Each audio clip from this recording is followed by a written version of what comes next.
యోధా గురించి చెప్పాను కదా. సో యోధా ఏ స్త్రీని వివాహం చెప్పినట్టు ఇచ్చేస్తాను. కనాను ఏ స్త్రీని చేసుకున్నా అన్నాను, కనాను అన్నాడు. కరెక్ట్. తర్వాత అయితే ఇప్పుడు ఈ యోధ వాళ్ళ అమ్మలతో కలిసి నివసిస్తున్నాడా, వేరేగా వచ్చేసాడా? తర్వాత యోధ పెళ్లి చేసుకున్నాడు,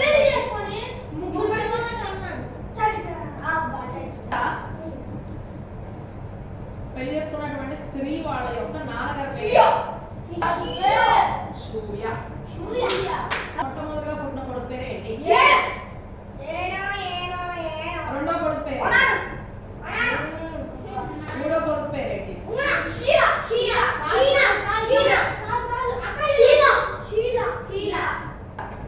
ఏరుకి పెళ్లి చేస్తారు కదా, ఆ స్త్రీ పేరేంటి? అసలు కథ మొత్తం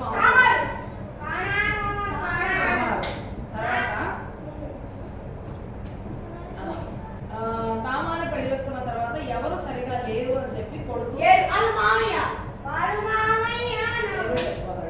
మరి మరుది ధర్మం జరిగించాలి. మరుది ధర్మం అంటే ఏం చేయాలి? మరి ఆయన చేశాడు. అది చేయనందుకు ఆయన ఏం చేశాడు?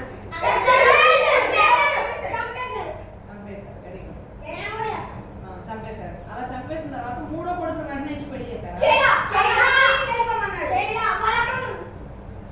వెళ్ళిపోమన్నాడు. సరే వెళ్ళిపోయాడు. సరే అలా పెళ్లి చేయాలి అనేటువంటి సమయంలో ఎవరి భార్య చచ్చిపోతుంది? చెప్పు కదా. సో వాళ్ళ భార్య చచ్చిపోయినప్పుడు దేని బొచ్చు కత్తిరించడం కోసం వెళ్తాడు. ఎవరిని తీసుకొని వెళ్తాడు? ఆగు. వాళ్ళ ఫ్రెండ్ పేరేంటి? చింగు చెప్పాడు. హీరా. సరే. సో హీరాతో పాటు కలిసి వెళ్తాడు. వెళ్ళేటువంటి సమయంలో వాళ్ళ మామయ్య వస్తున్నాడని చెప్పి ఎవరు విధవరాల వస్త్రాలు తీసేసి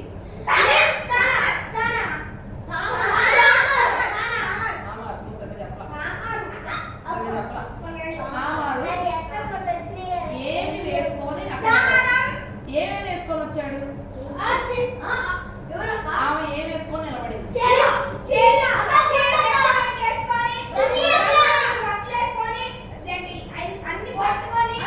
ఏం వేసుకోమన్నది అడిగాము.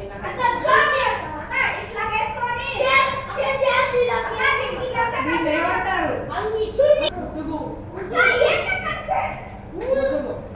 సరే అయితే నువ్వు వచ్చినందుకు నేను నీకు ఏమి ఇస్తాను అంటాడు ఆయన.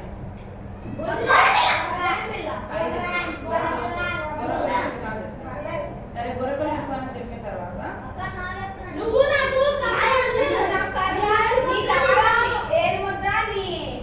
సరే అయిపోయిన తర్వాత ఎన్ని నెలలకి ఆమె గర్భవతి తెలుస్తుంది?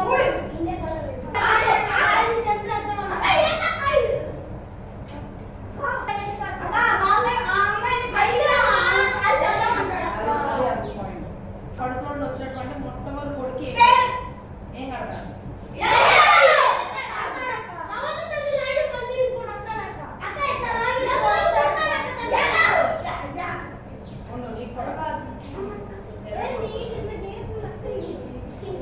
జరము. వాళ్ళ పేర్లు ఏంటి? ఇద్దరు పేర్లు.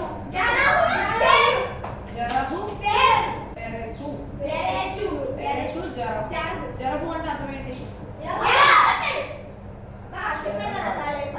పెరెసు అంటే అర్థం ఏంటి?